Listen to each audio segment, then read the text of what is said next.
नमस्कार शेतकरी मित्रांनो, शेतकऱ्यांसाठी कर्जमाफी व पुनर्गठन संदर्भामध्ये अत्यंत महत्त्वपूर्ण अशी अपडेट आलेली आहे। त्या संदर्भामध्ये संपूर्ण माहिती आपण या व्हिडिओमध्ये घेणार आहोत की शेतकरी मित्रांनो, कोणत्या शेतकऱ्यांना कर्जमाफी, कोणत्या जिल्ह्यातील शेतकऱ्यांना व कोणत्या महसूल मंडळातील शेतकऱ्यांना ह्या कर्जमाफीचा व पुनर्गठनचा लाभ मिळणार आहे। त्या संदर्भामध्ये जी काही जिल्ह्यानुसार यादी आलेली आहे व महसूल मंडळे कोणत्या जिल्ह्यामध्ये किती महसूल मंडळे हे पुनर्गठनासाठी प्राप्त केलेल्या राज्य सरकारनं, त्या संदर्भामध्ये संपूर्ण माहिती आपण या व्हिडिओमार्फत घेणार आहोत। तर तत्पूर्वी शेतकरी मित्रांनो, या चॅनलवर आपण शेतकरी असाल तर या चॅनलवर नवीन असाल तर लाईक करा, सबस्क्राईब करा आणि शेअर करा, जेणेकरून हा महत्त्वपूर्ण व्हिडिओ हा प्रत्येक शेतकऱ्यांपर्यंत पोहोचला पाहिजे। तर शेतकरी मित्रांनो, चला सुरू करूया। आपण महाराष्ट्रातील राज्यातील 25 जिल्ह्यातील शेतकऱ्यांना हे काही महसूल मंडळे राज्य शासनाने वगळण्यात आलेली आहे का जे पात्र केली आहे, की त्या संदर्भामध्ये संपूर्ण आपण जिल्ह्यानुसार किती महसूल मंडळे पात्र झाली आहे त्या संदर्भामध्ये यादी आलेली आहे। ते तुमचा जिल्हा कोणता आहे व तुमच्या जिल्ह्यामधील कोणतं महसूल मंडळ आहे त्या संदर्भामध्ये महत्त्वपूर्ण अपडेट ऐकावी। तर शेतकरी मित्रांनो, पहिला जिल्हा आहे 25 जिल्ह्यापैकी अकोला। अकोलामध्ये 48 महसूल मंडळे पात्र करण्यात आली आहे पुनर्गठनासाठी। त्याच्यानंतर आहे अमरावती। अमरावतीमध्ये 91 महसूल मंडळे हे पात्र करण्यात आली आहे पुनर्गठनासाठी।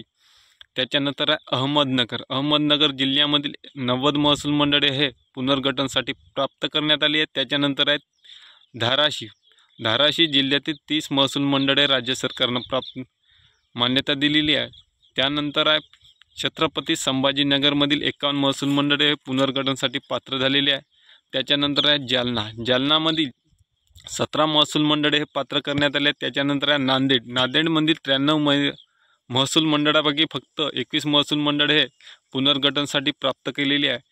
त्यानंतर आहे नागपूर। नागपूर जिल्ह्यामधील फक्त 11 महसूल मंडळे हे पुनर्गठनासाठी हे प्राप्त झालेले आहे। त्यानंतर आहे नाशिक। नाशिकमधील 51 महसूल मंडळे हे पुनर्गठनासाठी आहे। त्याच्यानंतर आहे परभणी। परभणीमधील 39 महसूल मंडळे हे पुनर्गठनासाठी घेतलेले आहेत। त्यानंतर आहे बीड। बीड जिल्ह्यामधील 54 महसूल मंडळे हे पुनर्गठनामध्ये घेतलेले आहेत। त्यानंतर आहे बुलढाणा। बुलढाणामध्ये 51 महसूल मंडळे आहे जी काही पात्र झालेली आहे। त्यानंतर आहे यवतमाळ। यवतमाळ जिल्ह्यातील 90 पैकी 18 महसूल मंडळे हे पुनर्गठनासाठी घेतलेले आहे। त्यानंतर आहे लातूर। लातूरमधील 59 पैकी फक्त 45 महसूल मंडळे पुनर्गठनासाठी शेतकऱ्यांसाठी घेतलेली आहे। त्यानंतर आहे वाशिम।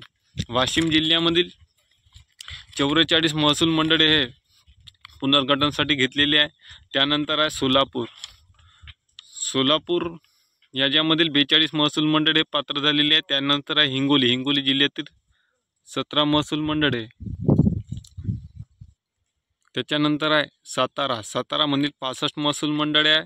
सांगलीमधील 36 महसूल मंडळे। त्याच्यानंतर आहे धुळे। धुळेमधील 28 महसूल मंडळे। पुणे जिल्ह्यातील 40 महसूल मंडळे। नंदुरबारमधील 13 महसूल मंडळे। जळगावमध्ये 68, वर्धामध्ये 23 आणि चंद्रपूरमध्ये 7 असे एकूण 25 जिल्ह्याची नावे आहेत, त्यामधील संपूर्ण महसूल मंडळे आहे। तर शेतकरी मित्रांनो, पुनर्गठन कर्ज हे जे काय राज्य सरकारनं घेतलेलं आहे त्यामध्ये जे काही शेतकऱ्यांचं पुनर्गठन होणार आहे त्यामध्ये तुम्हाला नवीन कर्ज हे देण्यात येणार आहे या जिल्ह्यातील शेतकऱ्यांना। तर शेतकरी मित्रांनो, असेच नवनवीन व्हिडिओ माहितीसाठी बघत राहा आपलं यूट्यूब चॅनल। नमस्कार।